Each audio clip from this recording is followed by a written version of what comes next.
Tonight, Rudy Giuliani was a hand grenade. a new round of witnesses take the stand in the House impeachment inquiry. I then heard President Trump ask, so he's going to do the investigation. Ambassador Sondland replied that he's going to do it. This as the president takes to Twitter to punch back. Keep punching at it and punching at it. And the hits keep on coming after a Democratic presidential debate marked by gaffes and President Trump. We cannot simply be consumed by Donald Trump. Plus, a bombshell indictment. Israel's Prime Minister Benjamin Netanyahu says he's the victim of a witch hunt. This as protests in Hong Kong reach a boiling point 6 months in. And a little bit of Christmas arrives at the Vatican's St. Peter's Square. All this and more tonight on Faith Nation.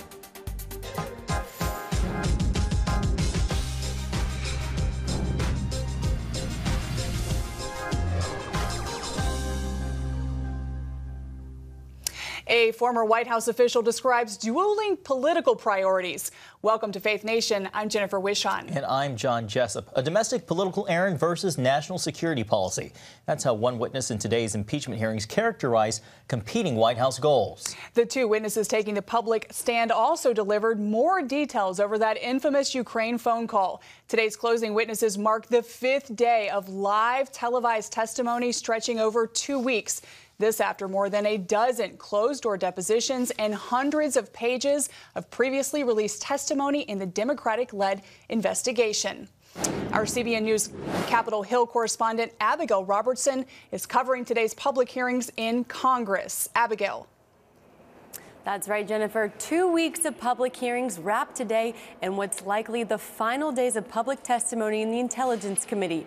The day kicked off with Fiona Hill, a former National Security Council expert in Russia, making it very clear she was not there to play games. I have no interest in advancing the outcome of your inquiry in any particular direction except toward the truth. Hill raised serious concerns about the involvement of President Trump's personal lawyer, Rudy Giuliani, in Ukraine foreign policy, adding this description of him from her former boss, National Security Advisor John Bolton. Rudy Giuliani was a hand grenade that was going to blow everyone up. Calling Giuliani's smear campaign against Ambassador Marie Yovanovitch shameful. He was clearly pushing forward issues and ideas that would, probably come back to haunt us. And in fact, I think that that's where we are today. And she recounted a meeting with Ukrainian officials where EU Ambassador Gordon Sondland laid out conditions for a White House meeting after getting directives from Chief of Staff Mick Mulvaney. Ambassador Sondland leaned in basically to say, well, we have an agreement that there will be a meeting. If specific investigations are put underway. Prompting Bolton to advise her to take this message to lawyers. You tell Eisenberg, Ambassador Bolton told me, that I am not part of this whatever drug deal that Mulvaney and Sondland are cooking up. Ukraine diplomat David Holmes also gave his account of a phone conversation he overheard between President Trump and Ambassador Sondland. When the president came on, he sort of winced and held the phone away from his ear. A conversation he describes as quite memorable. So you heard President Trump ask Ambassador Sondland, is he going to do the investigation? Yes, sir. Adding after the conversation, Sondland told him Trump doesn't really care about Ukraine, just big stuff. I asked him, well, what kind of big stuff? We have big stuff going on here, like a war with Russia. And he said, no, big stuff like the Biden investigation that Mr. Giuliani is pushing.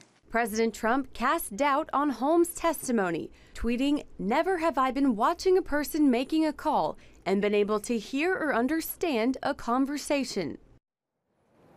Now, House Democrats likely have the votes to impeach the president, but after 9 witnesses testified publicly, the question remains, how is this all playing in the court of public opinion? Back to you, Jennifer and John. Abigail Robertson on Capitol Hill, thank you. Joining us now is Liz Harrington, national spokesperson for the Republican National Committee. Hi there, Liz. Hi, thanks for having me. Of course, today we heard from 2 closing witnesses. Both Hill and Holmes said that Burisma was code for investigating Hunter Biden. If that is the case, is that enough grounds for impeachment? No, not at all. I think what we've seen, again, is individuals with no firsthand knowledge testifying what they heard from other people. And the most important thing that we've heard after a week of Democrat star witnesses that have all testified that Hunter Biden being on the board of that company, Burisma, was a conflict of interest. After a week of hearing from those individuals that had no actual direct knowledge, never had spoken to the president, we got two very important pieces of information this week. We had heard from Kurt Volker, who's very integral in this whole process. No connection, spoke to the president, no connection between aid and investigations. And of course, we heard from Ambassador Sondland yesterday, who also testified to the president's direct words, I don't want anything from Ukraine, no quid pro quo. President Zelensky, just do the right thing. That's all he wants. And yet, here we are spending all this time, wasting our money, 3 weeks left in the calendar year for legislative business in the House. Nancy Pelosi says, don't have enough time for USMCA today. And this is what they're wasting their time on, a bunch of gossip and no hard evidence. Liz, President Trump and his defenders have been saying the president all along was concerned about rooting out corruption in Ukraine. Democrats, however, have painted this entire affair as a political trade-off with a foreign country. To you, what's this really all about? This is about two very important things that's been very consistent on the phone call, which we can all read. The president was concerned. He was skeptical about giving aid to Ukraine, which is well known, very corrupt country. Also, he wanted Europe to do more. Europe, our European allies, he's very frustrated. We've seen it again and again. He's got NATO to contribute more, so it's not just the United States doing everything. He's putting the country first. So that's very consistent with the way he's handled this. It's a free-flowing conversation. If you're talking about Ukraine, you're talking about corruption, it's hard not for the Bidens to come up. He was the person during the Obama administration that was running point on Ukraine, and yet his son ends up on the board of this corrupt Ukrainian natural gas company with zero experience, making $83 a month. We would like to call him and see what exactly were you paid for because you had no experience and no business, and even the Democrat star witnesses have to admit that that's a very big potential conflict of interest there. Liz, quickly, we learned this afternoon that the White House supports a full Senate trial if the House does vote to impeach. Can you explain the strategy there? I think we would have to have an actual trial because from the start, Adam Schiff, he coordinated with a leaker from the CIA who were calling a whistleblower. He coordinated and set this whole thing in motion. He's not allowed Republicans to call any witnesses of our own. He's had complete control of the process. If we're going to do something as monumental as overturning 63 million Americans' votes less than a year before the next election, we need to get to the truth and the facts. We have to hear from this individual in the CIA. All right, we need Liz. to know who he talked to on Adam Schiff's committee. We have Liz, to leave it right there. Thank you, Liz. Well, facing off in their fifth Democratic presidential debate, the candidates clashed over foreign policy, health care, and taxes. But before they could get to the issues, the White House hopefuls weighed in on the explosive testimony from the House impeachment proceedings. CBN White House correspondent Ben Kennedy reports. The candidates may differ on the issues, but all agree on the impeachment inquiry. They say impeachment is bigger than politics, and each wants to be the one to take President Trump down. We cannot simply be consumed by Donald Trump. Because if we are, you know what? We're going to lose the election.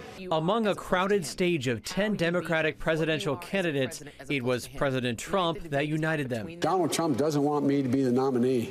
That's pretty clear. The candidates focused on a post-Trump America as 2020 hopefuls sparred over who deserves to challenge him next year. It is a criminal enterprise engaged in by the president, from what we heard today, the vice president, the secretary of state, and the chief of staff. We have to establish the principle, no one is above the law. Some even want to change the law when it comes to health care. The reason I insist on Medicare for all who want it as the strategy to deliver on that goal we share of universal health care is that is something that, as a governing strategy, we can unify the American people around. The first week of my administration, we will introduce Medicare for all. Senator Sanders and Warren won Medicare for all, which has been criticized by Republicans and even some Democrats as too expensive and unrealistic. But Biden says that plan won't pass the House and Senate, and he would rather build on Obamacare. The fact is that right now, the vast majority of Democrats do not support Medicare for all. It couldn't pass the United States Senate right now. Biden raised eyebrows and drew some laughter from the audience with his answer to a question question about domestic violence. No man has a right to raise a hand to a woman in anger other than in self-defense, and that's rarely ever occurs. And so we have to just change the culture, period, and keep punching at it and punching at it and punching at it. It will be a big, no, I really mean it. It's a gigantic issue. Now, this could be the last national debate for some candidates as rules are tightening, and only 6 of the 10 have qualified for the stage in late December. Ben Kennedy, CBN News, Washington. Ben, thank you. Here to help us break down the debate, CBN News chief political analyst David Brody. David, another debate, another night of gaffes for frontrunner Joe Biden. How much longer does he stay at the top of the heap? I don't think it's very much longer. As a matter of fact, we've seen a steady slide. If you notice, he was at that 35% threshold when all of this started. He's now 16, 17% in Iowa, about the same in New Hampshire. I mean, his trajectory has just been going down and down. And you know why? Because he's been a gaffe machine. We said this at the beginning. We talked about this here on Faith Nation, that he would be a gaffe machine, and he has lived up to his billing for sure, as we saw last night in that debate. Pete Buttigieg always seems to perform very well in these debates, but he still has hurdles to overcome. What does he need to do to convince Democrats that he's electable? Well, a couple things. Obviously, he needs more than 0% of African-American vote. I mean, my bad. I rounded up to 1%. But he needs a lot more than that. Obviously, he started to do some of that in the debate yesterday, basically saying, look, I have something in common with you, kind of feeling marginalized in society, talking about his sexuality. Right. So he had that. But then beyond that, I thought he made an interesting and pretty good argument for why he's the best to take on Trump. He says, look around the stage. There's 100 years of experience on the stage. And what have we gotten for it? I might not have their experience, but I have the right experience. And I think that's an interesting take on it. It's what he has to do. Yeah. Speaking of experience, in a speech last week, former President Obama weighed in to the primary process, and he said in part, we have to be rooted in reality. The average American doesn't think we have to completely tear down the system and remake it. Did Democrats heed that warning last night? I thought so. I really did. And he might have started that letter, Dear Elizabeth and Bernie, comma, and then say all of that, because that was directed for sure to both of them, who have obviously been progressive, left, far left, Medicare for all. And, you know, it's the Oprah primary. You know, you want a car, you want free child care, you want this, you want that. Give you everything. And Obama's like, slow it down. And I think we did see a little bit more of a restrained Elizabeth Warren for sure on stage. And less fighting between the candidates. So I think that overall, I thought they were listening to Barack Obama, kind of channeling him in a way. All right. David Brody, thank you. Thanks, guys. And for an extended post-debate debrief, you can listen to today's CBN News Daily Rundown podcast with David and correspondent Eric Phillips for more analysis. Coming up, the dark days for America's strongest ally in the Middle East grow bleaker now as it plunges deeper into political turmoil. We'll explain when we return. Introducing the CBN Bible from CBN.com. Now, an easier way to study the Bible and grow in your faith. Highlight your favorite verse. Read separate versions at a glance. Click and read a commentary. Or cross-reference your favorite verse using the Strong's Concordance. All the right tools to study the Bible, all in one place. The CBN Bible, available at cbn.com/Bible or the iTunes App Store. This is CBN Newswatch. Thanks for joining us. Watch breaking news, exclusive stories and programs, credible news reporting. We show you what's happening in the world and how you can pray about it. This is CBN Newswatch, because truth matters. Weekdays at 5 on the CBN News Channel. Yes, right on time. From Superbook. Pepper's Pizza Palace is donating pizza for everyone today. Wait. I have big plans today. Trust in God even when times are tough. He has a plan for your life. Hey, we're gonna be late for the grand opening. My parents want me to help with this outreach thing, feeding the community.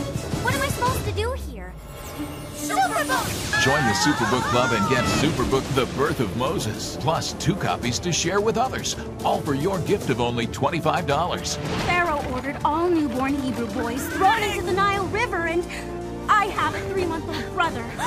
The Birth of Moses. Yours for a gift of only $25. What will you do the next time the soldiers come? I do not know, but I trust God has a plan for all of us.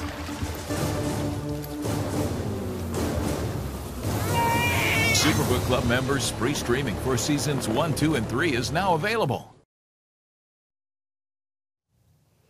Welcome back. Israel, now in uncharted waters after 2 deadlocked elections, is diving deeper into the political unknown. Benjamin Netanyahu, the country's longest-serving leader, was formally indicted today on charges of fraud, bribery, and breach of trust after nearly 3 years of investigation. The criminal cases allege Netanyahu arranged to receive gifts in return for political favors and struck deals for favorable news coverage in exchange for legislation. It is the first time in Israeli history that a sitting prime minister has been indicted. Netanyahu denies any wrongdoing and says he's the victim of a witch hunt. And here to help explain the latest developments, Chris Mitchell, our CBN Middle East Bureau Chief from our Jerusalem Bureau. Chris, Israel's Attorney General, when making the announcement, said that this decision was made with a heavy heart. Talk about the significance of the indictment. Well, John, this is the first time in Israel's history that any sitting prime minister has been indicted. As you said, the Israeli Attorney General said it was a heavy heart that he did this. It also puts Israel in uncharted political waters right now. It actually happens on the day when the president of Israel has given the Speaker of the Knesset 21 days to form a government. And really, this indictment of Netanyahu really could change the political landscape here in Israel. But certainly a historic day in the Jewish state. We know Israel's president has called this dark days for Israel. How do Israelis feel about the charges, and how much did the prospect of indictment loom over these last 2 deadlocked elections? Well, John, first of all, I think for Israelis, I think some people are celebrating. Other people are mourning. In fact, there's a demonstration just up the street here from the Bureau supporting Netanyahu. Certainly, I think in the elections, the last 2 elections, in some ways, people think it was sort of an anti-Bibi election for at least some people. And to your question about how much it had an impact on those elections, certainly it was a major factor for some people. They wouldn't want to necessarily vote for a prime minister that had the shadow of an indictment or indictments hanging over its head. It might have kept him away just slightly from that 61-seat majority that he needed. He just fell short of that in both elections. So it very well could have been a factor in those elections. Chris, can you speak to the similarities between Bibi Netanyahu and Donald Trump? Both men friends. They're both seen as defiant leaders, and both are currently under investigation. That's a great question, John. You know, if you heard Netanyahu tonight, what he said, that it was a counterfeit investigation, that we need to investigate the investigators, that they were hunting for me and not for the truth, you would have think maybe Donald Trump was talking about the impeachment hearings. Very much a similarity. Both men saying this is a witch hunt and that they're after undermining, a legitimate election by either Israelis or Americans. So very much the impeachment hearings going on there on Capitol Hill and the indictments here, very much many people see a similarity between these 2 leaders. Finally, Chris, we know Benjamin Netanyahu denies any wrongdoing, but the most important question maybe is, can Netanyahu stay in office as prime minister while being indicted? He can, John. Until he's convicted, he'll be able to stay as prime minister. His trial could take months. So if politically he can stay in office, if there's not another government formed to put him out of office, then he's able to stay. If he's convicted, that's a whole different story. He'll have to step down. But for now, Bibi Netanyahu is still Israel's sitting prime minister. All right. Chris Mitchell reporting in Jerusalem. Thanks so much, Chris. Thank you, John. When we come back, Democrats and Republicans are coming together to rebuke China as protests in Hong Kong reach a boiling point.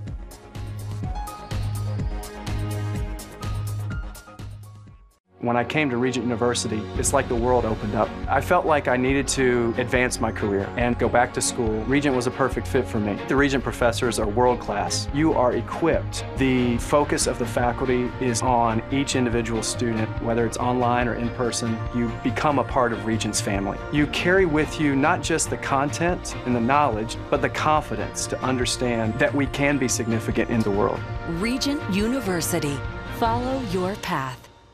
Nigerian Christians are Christians in Iran are routinely arrested. Happily, Christians continue to suffer. In times of trial and affliction, you need to know the truth. One of the fastest growing Christian populations in the world. Join Wendy Griffith and George Thomas for Christian World News. Young people are the ones who are open to the gospel. Powerful stories of suffering and hope that affect all Christians. Watch Christian World News, Saturday at 5 p.m. Get Protect Your Sleep and discover how to improve the quality of your life. A free DVD or booklet from the Christian Broadcasting Network. If you're not a great sleeper, you can do things to make yourself a great sleeper. If you're already a pretty good sleeper, you can enhance your sleep and be even better. 5 leading experts help remove the obstacles between you and restorative sleep. When you don't get a restful night's sleep, you wake up with an accumulation of stress. Call 1-800-700-7000 or go to CBN.com to get your free DVD or booklet today. Everything you do better with a good night's sleep. You'll discover how food affects your sleep, how to put insomnia to rest, explore effective remedies for sleep apnea, and much more in Protect Your Sleep. Wake up to your best life and get Protect Your Sleep today. Call 1-800-700-7000 or go to CBN.com to get your free DVD or booklet. Tonight, China is calling on President Trump to veto legislation aimed at supporting Hong Kong's pro-democracy movement. Congress passed 2 bills that now await the president's signature. This as the month-long protest reached a new high over the weekend, with rioters and police clashing at a Hong Kong university. You can see what's left here after the siege. The first bill calls for sanctions against any officials who carry out human rights abuses. The other would stop the export of non-lethal weapons to Hong Kong police. The White House has signaled the president will sign off on the bills. China warning, though, it will retaliate if that happens. And joining us now is Matt Schlapp, chairman of the American Conservative Union. Matt, thanks for being with us. A pleasure to be here. You know, this seems like one of the few things lawmakers on both sides of the aisle in both houses agree with. Both houses have passed bills mandating sanctions on officials from both China and Hong Kong. A final version is heading to the president's desk. Do you expect him to sign that? I hope he signs it.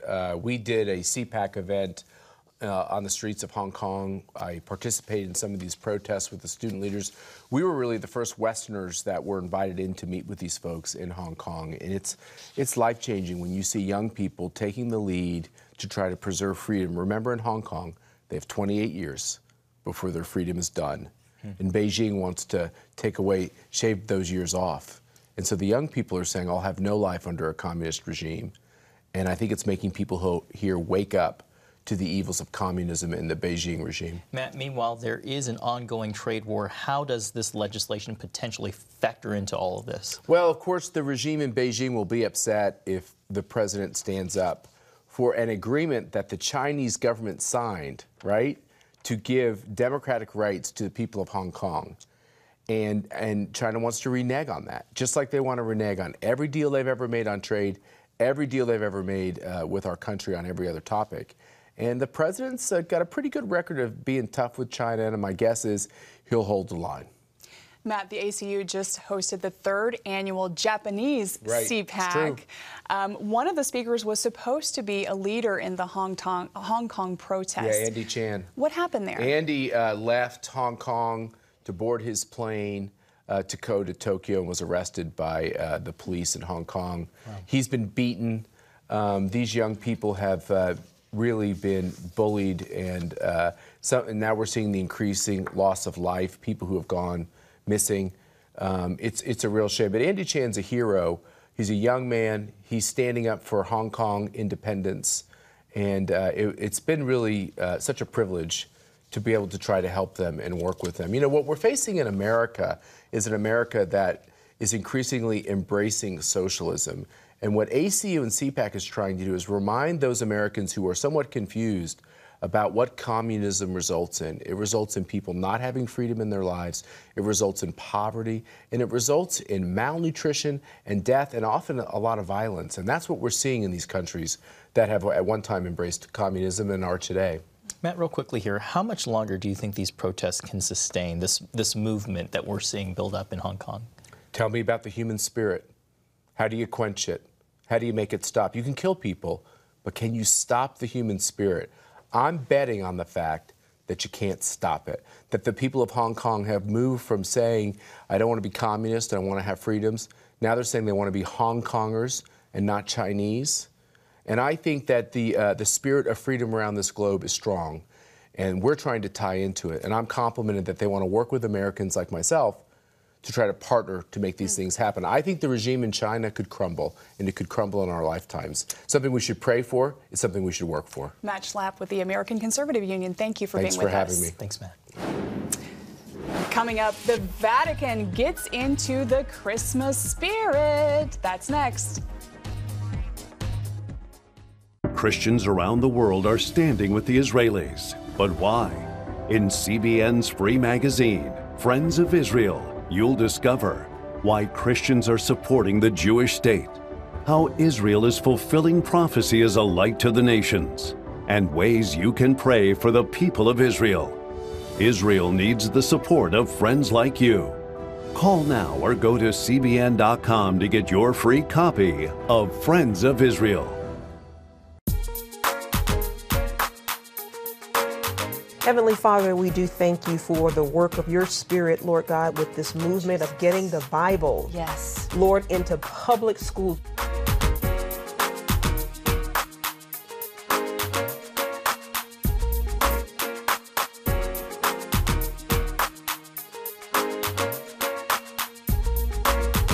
Watch The Prayer Link, Tuesday nights at 6:30.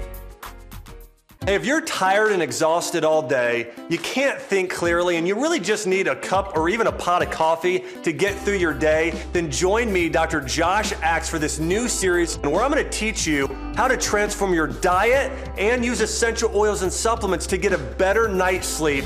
Protect your sleep and live your best life with innovative information from 5 leading sleep experts. If you're not a great sleeper, you can do things to make yourself a great sleeper. If you're already a pretty good sleeper, you can enhance your sleep and be even better. Discover a sleep-enhancing bedtime routine, how to put insomnia to rest, learn how to relieve pain that disturbs sleep, and much more in Protect Your Sleep. Everything you do better with a good night's sleep. Wake up to your best life. Call 1-800-700-7000 to get your free DVD or booklet of Protect Your Sleep today. Don't miss out on this brand new series. And finally tonight, the Vatican is sprucing up, kicking off the Christmas season. Christmas decorations began early this morning in Vatican City with a giant spruce placed at the center of St. Peter's Square. The official Vatican Christmas tree is 85 feet tall and weighs a whopping 52 tons. The spruce hails from Valdastico, an area in northern Italy ravaged by severe storms earlier this year. Valdastico's mayor says the tree memorializes the approximately 14 million trees felled by the storm. The spruce will be fully decorated during a lighting ceremony later next month. It makes me feel like it's time to get in the Christmas spirit. It does. It's beginning to look a lot like Christmas. It certainly is. Thanks for joining us. Have a great night.